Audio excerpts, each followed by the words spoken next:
Welcome to Slow History. I'm so glad you're here. Whether you've been with us before, or this is your first night drifting off to sleep with us, find a comfortable place, let go of your day, and let's travel back in time, together. The sun is beginning its slow, graceful descent behind the horizon of the great Mesopotamian plain. The golden hour has passed, leaving behind a sky painted in shades of bruised plum, deep indigo, and the fading warmth of burnt amber. You are standing at the outer perimeter of Babylon, the legendary city that seems to breathe with the rhythm of history itself. Take a deep breath. Inhale the scent of the dry earth, cooling rapidly now as the desert night approaches. Feel the air moving across your skin. It is gentle, carrying the faint, sweet memory of the day's heat. Everything is slowing down. The noise of the city, the distant clatter of bronze tools, the muffled voices of merchants closing their stalls, the bleating of sheep returning to their pens, all of this is fading into a soft, indistinct hum. It is a background murmur that serves only to remind you how peaceful this specific corner of the world has become. You are walking toward the center of the royal quarter. The cobblestones beneath your feet are smooth, polished by centuries of footsteps, but they are quiet tonight. There is no urgency here. You are not a traveler with a destination, nor a citizen with a duty. You are simply a witness to the stillness of time. As you move, the massive walls of the city rise around you, glowing with the remnants of the setting sun. They feel protective, a monumental embrace against the vastness of the desert beyond. With every step you take, your shoulders drop just a little more. Your jaw relaxes. The weight of the day, the clutter of your thoughts, the need to plan or to solve, these are all things you can leave outside the city gates. Here, there is only the rhythmic beat of your own heart, slowing down to match the steady pace of the cooling earth. You reach the threshold of the great garden. It is hidden from the common view, a secret paradise built by kings for the sake of beauty, for the sake of memory, and for the sake of peace. The gate is made of heavy, dark cedar, carved with intricate patterns of lotus flowers and swaying reeds. It stands slightly ajar, inviting you into the silence. As you push the gate open, the transition is instantaneous. The air changes completely. It is no longer the dry, dusty air of the desert. It is cool, humid, and rich with the scent of damp soil and lush, verdant life. It feels as if you have stepped through a doorway into a different world, a world where the desert cannot touch you, where only life and water thrive. Listen. Do you hear it? It is the sound of water. It is not the violent roar of a waterfall, but the sophisticated, engineered whisper of the hanging gardens. Water is being lifted through invisible bronze mechanisms, traveling through clay pipes hidden deep within the brickwork. It moves in a constant, soothing circuit, cascading from one terrace to the next. Drip. Trickle. Flow. It is the most consistent sound in the world, a rhythmic lullaby that has been playing for thousands of years. The light here is different, too. The foliage is so thick, so abundant, that the last rays of the sun are filtered through thousands of leaves. They cast dancing, emerald shadows on the stone paths. You walk slowly now, your pace mirroring the dripping water. You are guided by the scent of jasmine and the cool, damp earth beneath the canopy. You are safe here. You are settled. You are home. The structure of the gardens rises like a mountain made of brick and earth, defying the flat horizon of the plains. Each terrace is supported by massive arches, sturdy and ancient, holding up layers of soil that have been nurtured for generations. The bricks are sun-baked, colored in shades of ochre and burnt sienna, and they hold the warmth of the day, radiating a gentle, comfortable heat into the evening air. As you walk along the lowest terrace, the architecture feels like a labyrinth of quietude. Massive stone pillars, carved with subtle geometric patterns, rise up to disappear into the dense canopy above. There is a weight to this place, a sense of permanence that is deeply grounding. The walls are thick, absorbing the sounds of the outside world, effectively sealing the gardens in a vacuum of tranquility. The paths are paved with polished river stones, cool to the touch, and they wind their way between the columns. There are no straight lines here that demand speed. Every corridor curves, every corner hides a new, soft vista. In the niches of the walls, small oil lamps have been placed, their flames shielded from the light breeze. They flicker with a slow, rhythmic pulse, casting long, lazy shadows that dance across the brickwork. It is a slow, silent choreography of light and dark that seems to match the beating of time itself. High above, where the topmost terrace meets the cooling sky, the water begins its journey. It is drawn from the nearby river, a miracle of engineering that remains unseen, heard only as a soft, continuous murmur. The water flows through channels lined with bitumen and lead, winding through the earth and the roots of the great trees. Listen to the sound as it spills over the edge of a stone basin. It does not splash, it sighs. It descends in a thin, shimmering veil, sliding over the smooth surface of the stone before it finds the mossy channel waiting for it below. The acoustics of the garden are perfectly tuned. The sound of the water is amplified by the arches and then softened by the foliage, creating a layered, textured hum that fills the space. In some corners, the water forms small, still pools. The surface of the water is like a dark mirror, reflecting the first stars that have begun to pierce the violet sky. Occasionally, a single drop falls from an overhanging leaf, creating a tiny ripple that expands slowly, perfectly concentric, before vanishing against the edge of the basin. The water is the lifeblood of this place, moving with a tireless, patient rhythm, indifferent to the passing hours.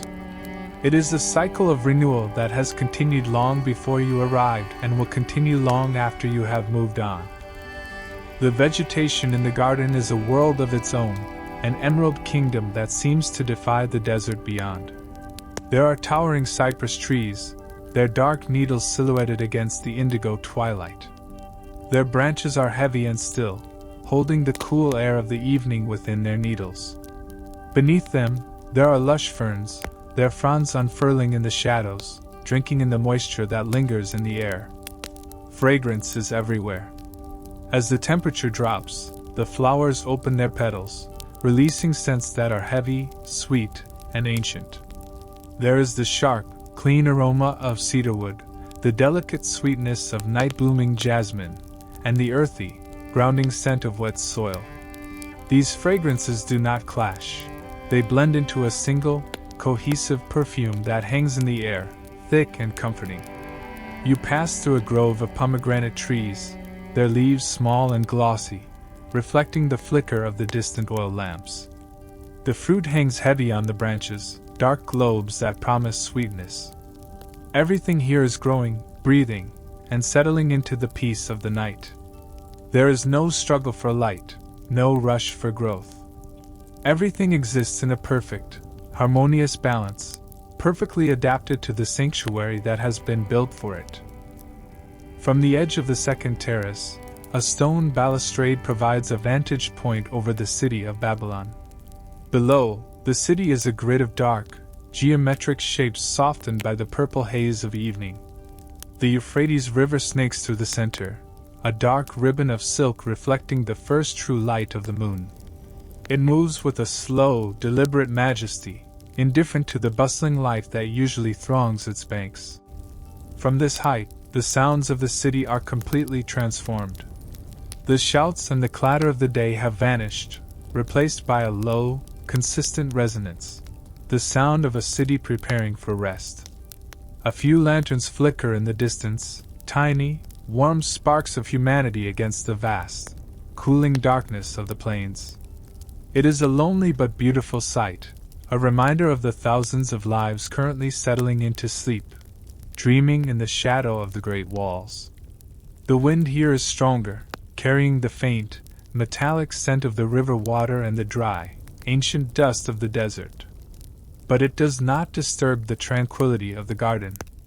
The thick walls and the canopy of trees protect this space, creating a silent island of calm. You stand here for a long time, watching the city below grow darker, its lights dimming one by one, until the world seems to consist only of the garden, the moon, and the rhythmic, endless pulse of the water. Beyond the balcony, a long colonnade stretches into the heart of the garden. The columns are made of polished limestone, cool and smooth. They are spaced at perfect intervals, creating a rhythm of light and shadow that guides your path. As you walk, the sound of your own footsteps is muted, absorbed by the thick carpet of moss that grows between the stones. Along the gallery, there are niches carved into the inner walls. In these niches, historical reliefs are etched into the stone, telling the stories of the kings who built this sanctuary. You trace the carvings with your eyes, scenes of peaceful harvests, of ships laden with cedar and gold arriving from distant lands, of astronomers mapping the stars from the flat rooftops of the city. These stories are silent now, frozen in time, yet they add a layer of history to the atmosphere. It feels as if the spirits of those who built this place are still here, resting among the trees, satisfied with the beauty they created. The air in the gallery is still, untouched by the breeze. It is heavy with the scent of damp moss and the deep, resinous smell of the cedar pillars. The light from the oil lamps in the niches is soft and golden, creating a warm, amber atmosphere that makes the space feel intimate and secure. Deep within the center of the gardens lies a hidden pond, sheltered by the branches of an ancient willow tree. The water here is completely still, a perfect, dark circle that captures the reflection of the moon and the overhanging leaves. There is no sound of trickling water here, only the soft, occasional rustle of the willow branches as they sway in the night air. The pond is fed by a small, stone-lined stream that enters the basin with a barely audible ripple. On the surface of the water, lotus flowers float, their large, round leaves providing a home for the stillness of the night. A few white blossoms are open, their petals glowing faintly in the moonlight. They are the only points of light in this secluded corner. You sit by the edge of the pond. The stone is cool, a grounding presence beneath you. Time seems to lose its meaning here. There is no past, no future, only the slow, rhythmic movement of the moonlight across the surface of the pond. Every few moments, a leaf drifts from a branch and touches the water, creating a ripple that moves outward in a graceful, decaying circle until it hits the edge of the basin and vanishes. It is a scene of perfect, undisturbed harmony. The foundation of this sanctuary is built from millions of sun-baked clay bricks. These are not merely building materials. They are artifacts of the earth itself, harvested from the banks of the Euphrates, mixed with straw, and left to harden under the relentless Mesopotamian sun. To look at these walls, especially under the soft, diffused light of the moon, is to see the history of a civilization. The surface of each brick is unique, marked by the imperfections of the hand that pressed it into the mold thousands of years ago. You reach out and touch the surface of a pillar near the entrance. The texture is coarse, yet surprisingly smooth in places, polished by the passage of ages. It is a solid, grounding sensation. These bricks have absorbed the heat of 1,000 summers and the cool, damp breath of 1,000 winters. They radiate a stable, consistent temperature that remains constant throughout the night. There is a sense of immense, quiet strength in these walls, a feeling that they will stand forever, providing this shelter, holding this garden up against the vastness of the desert sky. The walls do not speak, they do not shift, they simply exist, a silent witness to the tranquility that thrives within them. The genius of the Hanging Gardens lies not in its grandeur, but in its management of sound. The architects understood that a true garden must be a place of auditory refuge. Every archway, every vaulted ceiling, and every terrace floor has been calculated to dampen the harsh noises of the outside world. When you stand beneath one of the grand arches, the sound of the world outside, the wind whistling across the plains, the The distant call of an animal, the creak of a wagon, is completely severed. In its place is a new, controlled acoustic environment. The water, as it travels through the clay pipes hidden behind the brickwork, produces a low, subterranean frequency. It is a hum that resonates through the stone, a vibration so subtle that you feel it more than you hear it. This is the heartbeat of the garden. It is a constant, unwavering rhythm, the sound of life being sustained, drop by drop, across every level of the terraces. It creates a cocoon of sound that is both insulating and profoundly calming. There is no start and no finish to this murmur. It is an infinite loop of motion, a cycle that never pauses, never rushes, and never falters. As you ascend to the middle terraces, the air becomes cooler, scented with the sharper, fresher aroma of high-altitude vegetation. Here, the garden is dominated by cedar trees, imported from the distant mountains of the north. Their branches are expansive, reaching out to form a dense canopy that filters the moonlight into shimmering patterns on the floor. The leaves of the cedar are fine and needle-like, and they sway with a soft, brushing sound when the night breeze catches them. It is a sound like silk rubbing against silk, a delicate, whispering noise that emphasizes the stillness of the surrounding space. Beneath the cedars, there are clusters of ferns and mosses that thrive in the shadow of the larger trees. They are a deep, saturated green, their fronds delicate and intricate, trembling slightly with the weight of the evening dew that has begun to collect on their tips. There is a sense of immense patience in these plants. They grow slowly, imperceptibly, anchoring themselves into the deep, rich soil that covers every terrace. They are not striving for anything. They have reached their zenith. They exist in a state of perfect contentment, content to grow, to breathe, and to provide shelter for the night. The scent of the resin from the cedar trees is thick and calming, a woody, balsamic aroma that settles in the air and fills your lungs with every breath, grounding you further into the quietude of the space. The moon is now high above the horizon, casting a clear, silver glow over the entire garden. The light is not like the harsh light of the sun, it is soft, diffuse, and gentle, turning the world into a landscape of silver and shadow. The light falls across the stone paths, creating pathways that seem to glow with an internal luminescence. Every object in the garden is transformed by this light. The dark, glossy leaves of the pomegranate trees catch the silver beams, turning them into shimmering discs of light. The water in the basins becomes a mirror, reflecting the vastness of the night sky above. Even the rough, textured surface of the bricks seems to soften under the moon's gaze, their edges blurred, their shadows elongated and gentle. You walk through these shifting patterns of light, moving from the bright, open spaces into the deep, cooling shadows beneath the trees. It is a seamless transition, a slow movement from one state of peace to another. The world feels immense, yet perfectly contained within the walls of the garden. There is nowhere else you need to be. There is nothing else you need to do. Everything that is happening, everything that is existing, is perfectly balanced, perfectly still, and perfectly at peace. Beneath the layers of fertile soil, the irrigation system operates through a series of interconnected basins and channels. The system relies on the principle of gravity and the mechanical force provided by water-lifting devices located near the riverbank. Large bronze gears, worn smooth by centuries of friction, rotate slowly, driven by the rhythmic movement of water wheels. These wheels lift water from the Euphrates into a primary reservoir, which is hidden behind the massive stone walls of the lower terrace.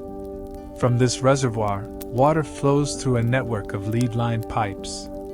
These pipes are embedded within the brick masonry, protected from the heat of the day. They emerge in the upper reaches of the gardens, where the water is released into shallow stone channels. The slope of these channels is precise. A grade of only a few centimeters allows the water to move at a slow, constant velocity, preventing erosion while ensuring that moisture reaches the roots of every plant. The water travels in a closed circuit, returning eventually to the basins at the lower levels, where it is collected and filtered before being recirculated. The middle terraces house a different variety of vegetation, chosen for their ability to thrive in the diffused light beneath the canopy of the larger trees. Among these are the grapevines, trained to climb the stone pillars. Their stems are thick and gnarled, twisting around the limestone columns in tight spirals. The leaves are broad and deeply lobed, creating a dense curtain of foliage that shields the walkways from the night air. Interspersed with the vines are beds of jasmine and oleander. The jasmine vines are characterized by their thin, pliable stems and their small, white flowers, which are structured to release their scent as the temperature drops. The oleander bushes grow in large, earthen urns placed along the perimeter of the terrace. Their leaves are lance-shaped and leathery, providing a contrast to the delicate foliage of the jasmine. The roots of these plants are contained within layers of specialized soil, which include a mixture of river silt, crushed charcoal, and limestone pebbles. This composition ensures optimal drainage and nutrient retention, allowing the plants to sustain themselves despite the elevation of the terraces. From the uppermost terraces, the sky over the Mesopotamian plains is unobstructed. The astronomers of Babylon have used these heights to map the movements of the celestial bodies for generations. The positions of the stars are constant. The constellations appear in the same sequence every year, following the rotation of the heavens. The planet Mars, known as the Fiery One, moves slowly across the southern sky, following a path that remains consistent with the cycles observed in previous centuries. Near the horizon, the constellation of the Great Bull is visible, its stars arranged in a fixed, geometric formation. The moon, in its current phase, illuminates the entire landscape with a cool, silver light that defines the edges of the stone structures and the silhouettes of the trees. The light travels through the atmosphere, interacting with the dust particles in the air, which results in the characteristic soft glow of the night. The celestial sphere rotates around the northern axis, an endless, predictable motion that defines the framework of time and space in this region. Beyond the confines of the garden, the city of Babylon occupies the flat expanse of the plain. The infrastructure of the city is defined by its wide, paved processional ways, which intersect at right angles. The structures of the houses are built from mud brick, with thick walls that serve as thermal mass, retaining the cool temperature of the night long after the sun has set. Along the banks of the Euphrates, the docks are occupied by flat-bottomed boats. These vessels are constructed from wood and sealed with bitumen to ensure buoyancy. The river itself serves as the primary artery of the city, facilitating the movement of goods and people. In the distance, the ziggurat rises above the skyline, its tiered levels tapering toward the top. It is a monumental structure, built to withstand the elements and serve as a focal point for the city's architectural identity. The city is a network of interconnected spaces, a testament to the organizational capacity of the civilization that constructed it. The structural design of the Hanging Gardens relies on a series of barrel-vaulted rooms, constructed from kiln-fired bricks bonded with a mortar of bitumen and crushed reeds. This combination of materials provides both flexibility and resilience against the pressure exerted by the massive weight of the soil and vegetation above. Each vault is designed to distribute the load across the foundation, preventing structural collapse despite the weight of the water-saturated earth. The thickness of the walls varies throughout the structure. At the lower levels, the walls are approximately 3 meters thick, providing the necessary stability for the entire edifice. As the height increases, the walls taper, reducing the overall mass while maintaining structural integrity. The use of bitumen, a naturally occurring asphalt-like substance, ensures that the structure remains waterproof, preventing the moisture from the irrigation system from seeping into the brickwork and compromising the integrity of the mortar. The engineering demonstrates a sophisticated understanding of load-bearing capacities and material properties, allowing the gardens to exist as a permanent installation. The walking surfaces within the garden are composed of multiple layers of materials, each serving a specific function. The base layer consists of large stone slabs, laid in a pattern that prevents water from collecting in stagnant pools. Above this, a layer of crushed reeds and charcoal acts as a filtration system, preventing the soil from clogging the drainage channels. The uppermost layer is a topsoil enriched with organic matter, transported from the fertile floodplains of the Euphrates. The edges of the paths are reinforced with limestone blocks, carved with geometric patterns that follow the lines of the arches. These stones are quarried from the nearby hills and transported via river barges to the construction site. The process of laying these stones involves precise measurements, ensuring that the water drainage flows away from the center of the paths and toward the designated collection channels. The physical construction of these walkways has remained unchanged since the completion of the structure, testifying to the durability of the materials and the precision of the builders. The garden serves as a habitat for various forms of wildlife that have adapted to the microclimate. Birds, attracted by the density of the vegetation and the availability of water, reside in the upper canopy. The song of these birds is most audible during the transition from dusk to night. Small mammals, including local rodents and lizards, utilize the crevices in the brick walls and the thick root systems of the trees for shelter. The insect population is diverse, consisting of species that thrive in environments with high humidity and dense foliage. During the night, the activity of nocturnal insects increases, characterized by rhythmic acoustic patterns. These creatures interact with the plants, playing a role in the pollination and the maintenance of the garden's ecosystem. The presence of this fauna is a consequence of the successful establishment of the garden as a distinct, sustained environment, separate from the arid landscape of the surrounding plains. The illumination of the garden during the night is achieved through a network of strategically placed oil lamps.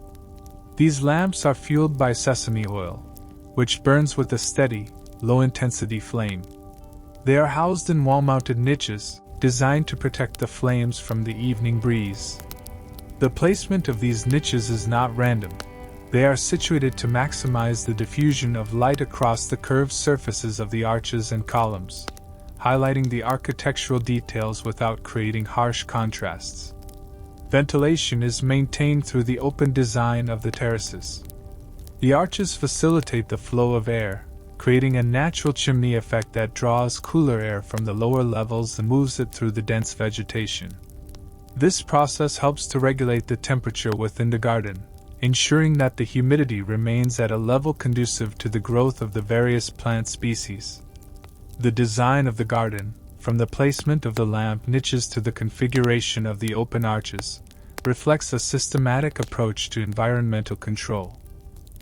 The upkeep of the gardens requires a collection of specialized instruments designed for the care of stone, brick, and organic matter. Gardeners utilize long-handled iron rakes, forged in the city's metal workshops, to clear debris from the drainage channels and to aerate the soil around the base of the trees. These tools are characterized by their durability and their ergonomic design, allowing for precise movement in confined spaces such as the narrow paths between the vaulted arches.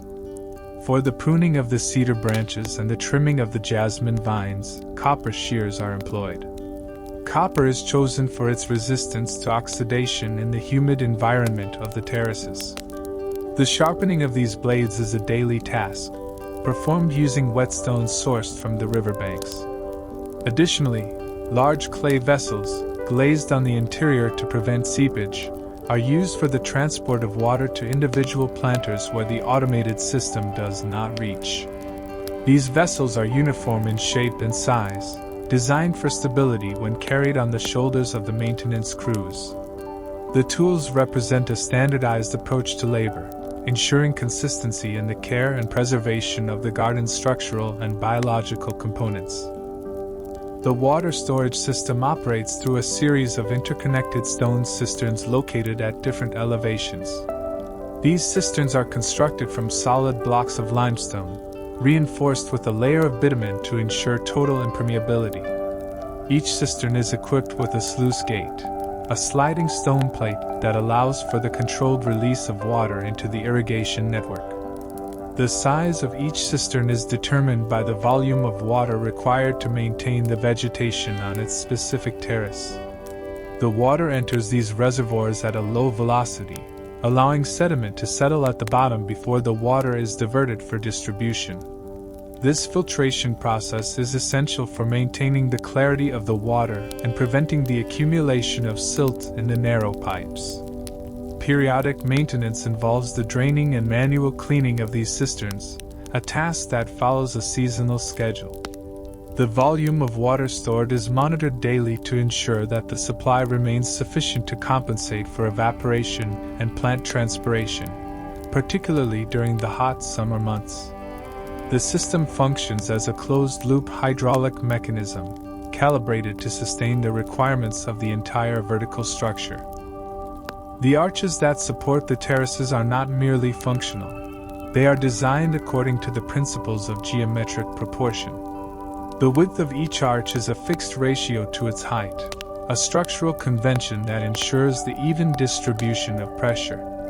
This configuration creates a series of repeated spatial units that define the visual rhythm of the garden. The stones forming the arches are precision cut, tapering toward the center to lock the structure into place without the need for excessive mortar. This technique, known as radial masonry, increases the stability of the arches under compression. The transition from the flat walls to the curved vaults is marked by decorative molding, which serves to highlight the intersection of the structural planes.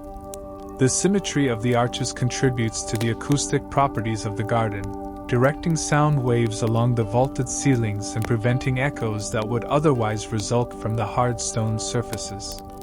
The mathematical precision of the construction is visible in the alignment of the pillars and the uniform spacing of the vaults. The soil used in the hanging gardens is a synthetic blend, engineered to mimic the fertile conditions of the river valley while providing the structural properties needed for elevated growth. The lowest layer consists of coarse gravel and broken pottery, facilitating rapid drainage. Above this, a layer of charcoal and river silt acts as a chemical filter, absorbing impurities from the water. The third layer is a mixture of organic compost and sand, which provides the nutrients necessary for the growth of deep-rooted trees such as the cedar and cypress. This layering process is repeated for each terrace, with the depth of the soil adjusted based on the requirements of the specific vegetation. The total depth of the soil reaches up to 2 meters in sections dedicated to large trees, allowing for the development of stable root systems. The soil composition is managed through the periodic addition of organic matter, ensuring that nutrient levels remain stable despite the isolation from the natural floodplain. The structural weight of this soil is accounted for in the load-bearing calculations of the vaults, ensuring that the moisture-heavy earth remains secure within the stone perimeter of each terrace.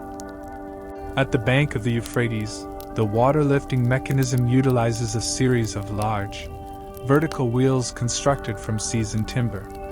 These wheels are equipped with earthenware buckets attached to the outer circumference.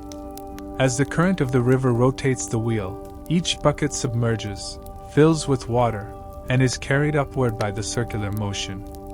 At the apex of the rotation, the buckets tilt, emptying their contents into a raised stone trough. The axle of each wheel is mounted on bronze bearings, which are lubricated with animal fat to reduce friction and minimize wear. A secondary gear system, driven by the rotational force of the primary wheel, operates a series of connected pulleys that elevate the water toward the primary reservoir located behind the garden walls. This mechanical process is continuous, requiring no manual intervention once the flow of the river is engaged. The speed of the lift is proportional to the velocity of the river current, ensuring that the volume of water delivered to the gardens remains consistent even as river levels fluctuate throughout the seasons. The management of the garden's flora requires a dedicated facility for the storage and preservation of seeds. This area is located within the northern section of the garden, where the temperature remains stable and the humidity is minimized. Seeds are harvested at the end of each growth cycle and processed to remove organic debris. They are then placed in ceramic jars, which are sealed with wax to prevent moisture absorption and insect infestation. Each jar is labeled with a clay tablet detailing the species, the date of harvest, and the specific terrace from which the seeds were collected. This record-keeping system allows for the tracking of plant vitality across multiple generations. Some seeds require specialized treatment, such as cold stratification, to simulate the conditions of the northern regions from which they were sourced. These seeds are stored in insulated chambers lined with limestone, which naturally maintains a lower temperature. The preservation of these genetic resources ensures the continuity of the garden's botanical diversity, allowing for the replanting of sections as needed to maintain the structural and aesthetic composition of the landscape. All mechanical components within the garden, including the sluice gates, pipe couplings, and pulley housings, are manufactured from high-grade bronze. This alloy, consisting of copper and tin, provides a high degree of corrosion resistance, an essential property for components in constant contact with water. The bronze is cast using the lost wax method, which allows for the creation of precise, complex shapes that fit together with minimal tolerance. Maintenance of these fittings involves periodic cleaning to remove mineral deposits that accumulate from the river water. Specialized bronze chisels and scrapers are used to maintain the surface finish of these components. The durability of the bronze ensures that the moving parts of the irrigation system do not degrade over time, maintaining the mechanical efficiency of the water distribution network. The use of metal in such quantities is a reflection of the resources available to the central authority, illustrating the scale of investment required to build and maintain the structure. The architectural organization of the area surrounding the gardens is centered on the processional ways that lead toward the main gates of the city. These roads are constructed from large, square stone pavers, laid in a pattern that is designed to accommodate the passage of heavy carts and large groups of people. The width of these ways is sufficient to allow for the movement of two-way traffic, with drainage gutters located along both sides. The alignment of these ways is oriented to provide an unobstructed view of the gardens, serving as a primary visual landmark for anyone approaching or leaving the city. The paving stones are treated to provide traction, preventing slippage during the wet season. The intersection of these ways with the garden's perimeter walls is managed through a series of transition gates, designed to funnel traffic into designated areas. The integration of these ways with the garden walls demonstrates a cohesive urban plan, where the infrastructure serves both functional and symbolic purposes within the city. As the night deepens, the air within the garden becomes a living thing. It is no longer just a space between the trees, but a vessel for the deepest, most secret perfumes of the earth. From somewhere in the dark, the scent of jasmine begins to drift, a pale, ghost-like sweetness that seems to float through the stone archways. It does not hit you all at once. It arrives in waves, soft and rhythmic, as if the garden itself is inhaling and exhaling in its sleep. You walk forward, and the air grows richer. There is a hint of something deeper here, a darker, earthy perfume that clings to the moss-covered walls. It is the smell of a world left undisturbed, a fragrance that speaks of ancient roots and cool, shadowed corners. Everything is soft here. Even the air feels like velvet against your skin, carrying the memory of the day's warmth, now turned into the cool, refreshing promise of the night. The pond at the heart of the garden has become a mirror for the heavens. It lies perfectly still, a dark, obsidian circle held within a frame of rough-hewn stone. There is a quiet magic in the way the moonlight touches the water. It doesn't splash or ripple, it simply rests on the surface, a trembling, silvery light that breaks only when a single leaf, heavy with the weight of the night, detaches itself from a branch above and touches the surface. Where the leaf lands, the silver breaks into 100 tiny, dancing fragments. The ripples spread outward, slow and deliberate, carrying the reflection of the stars across the dark water. You watch them vanish, one by one, until the surface is whole again, smooth and impenetrable. It is as if the garden is holding its breath, guarding the reflection of the stars as if they were buried treasure beneath the reeds. The garden transforms under the moon. The familiar paths you walked an hour ago now seem like different places entirely. The trees, which stood tall and proud in the afternoon light, now stretch out their limbs to create long, sprawling shadows that dance across the stone. These shadows are not dark or threatening. They are soft, hazy shapes that move with the slightest touch of the breeze. If you watch them long enough, they seem to tell a story, a silent pantomime of branches swaying and leaves shivering. They reach across the ground, interlacing like fingers, creating a tapestry of charcoal and silver that shifts with every breath of wind. There is a fluidity to it, a slow, hypnotic movement that makes the very stone of the terrace seem to breathe. You are merely passing through a dream that the garden is having, a dream made of light, shadow, and the infinite patience of the night. High above, the canopy is restless. A breeze has found its way over the city walls, and now the entire garden begins to murmur. It starts as a whisper, a light brushing of leaf against leaf, but soon it swells into a gentle, rhythmic hum. It sounds like the ocean, but a softer, more intimate ocean, one made of foliage rather than water. This is the voice of the garden, a sound that has existed for as long as the trees have stood here. It speaks of things the city below has forgotten, the slow drift of seasons, the memory of rain, and the steady turning of the stars. It is a song that needs no words, a lullaby played by the wind on the strings of the branches.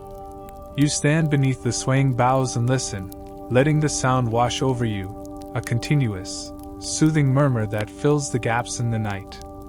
Tucked away in the furthest corner of the garden, past the rows of ancient cypress, stands a gate carved from stone as dark as the night itself.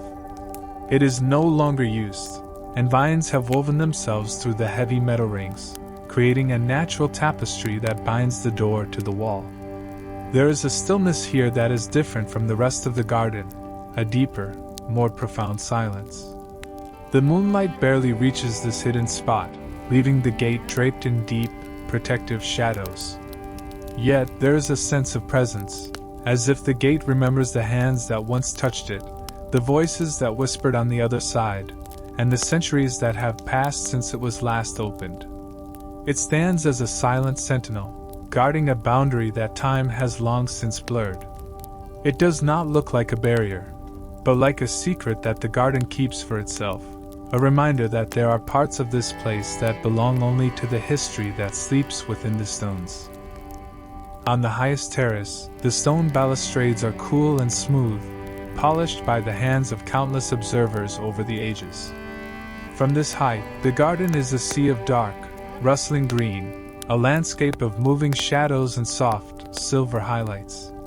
The breeze is stronger here, carrying the scent of the desert from far beyond the city walls, but it loses its harshness as it passes through the thick foliage of the garden. Leaning against the stone, you look out toward the horizon where the plains meet the sky. The city of Babylon lies below, wrapped in a blanket of dark, quiet mystery.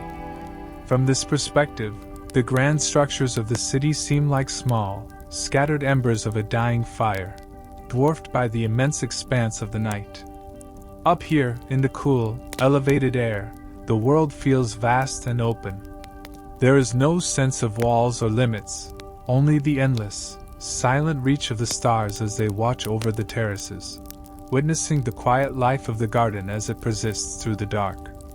The night has reached its peak, and the world has fallen into a state of perfect, unshakable equilibrium.